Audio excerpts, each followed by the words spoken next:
এটা হচ্ছে 2019 TET paper 1 Bengali.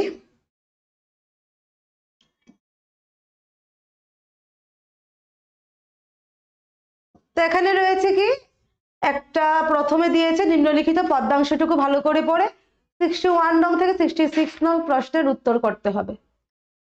সচকিতে Birbar দেখিলা সম্মুখে ভীমতম শূলহস্তে ধূমকেতু সম ফুল্লতাৎ বিভীষণে বিভীষণ রণে এতক্ষণে অরিন্দম কহিলা বিষাদে জানিনু কেমনে আসি লক্ষণ পশিল রক্ষপুরে খাই তাত উচিত কি তব এ কাজ নিকষা সতী তোমার জননী সহুদর রক্ষ শ্রেষ্ঠ শুলি শম্ভুনিভ কুম্ভকর্ণ।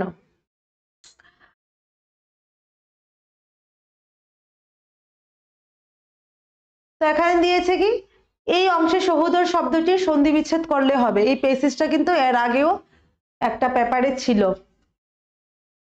সহুদর শব্দটির সন্ধি বিচ্ছেদ করলে হবে। তো সহুদর শব্দটির সন্ধি বিচ্ছেদ করলে কি হবে?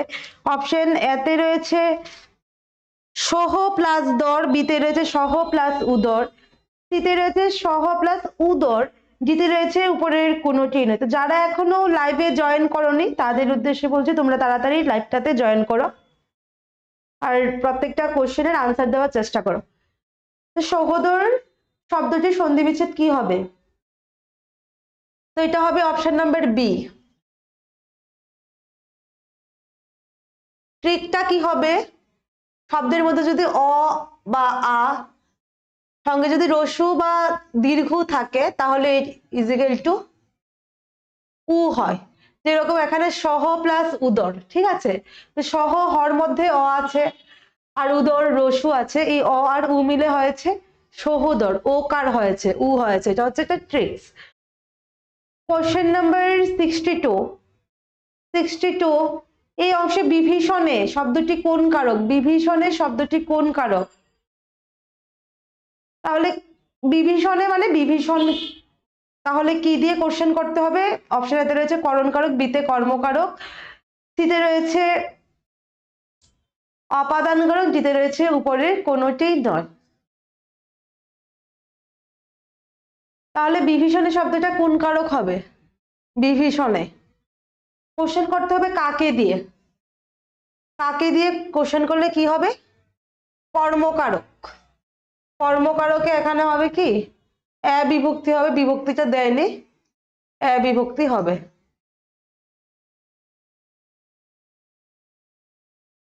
Question number 63।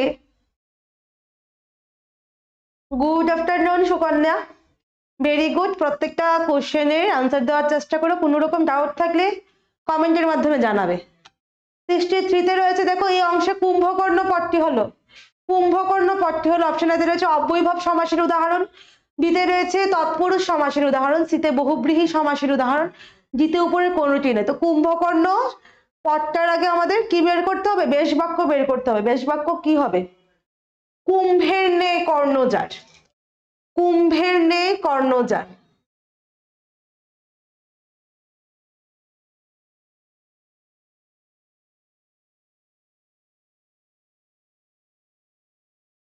কুম্ভর নে কর্ণজার, তাহলে এটা হবে বহুব্রীহি সমাস, ঠিক আছে? বহুব্রীহি সমাস। আর একটু ভালো করে যদি বুঝি, ন্যায়টা যদি মিডলে থাকে তাহলে হবে উপমান, তাহলে এটা উপমান বহুব্রীহি সমাসের সমাস হচ্ছে এই কুম্ভকর্ণ পদটা, উপমান বহুব্রীহি সমাস।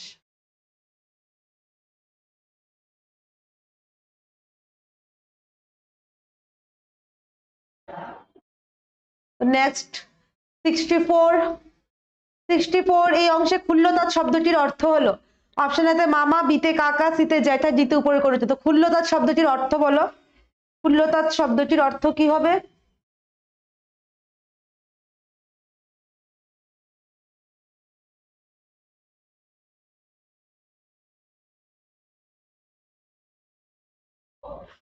Very good. ক্ষুল্লতাৎ হচ্ছে কাকা, ক্ষুল্লতাৎ শব্দটির অর্থ হচ্ছে কাকা। 65 এই অংশে হস্ত শব্দটি হলো অপশন এতে তৎবহ, বিতে অর্ধ তৎসম, সিতে তৎসম, জিতে উপরের কোনোটি নয়। হস্ত শব্দটি কি হবে? Very good Shankar Malakar.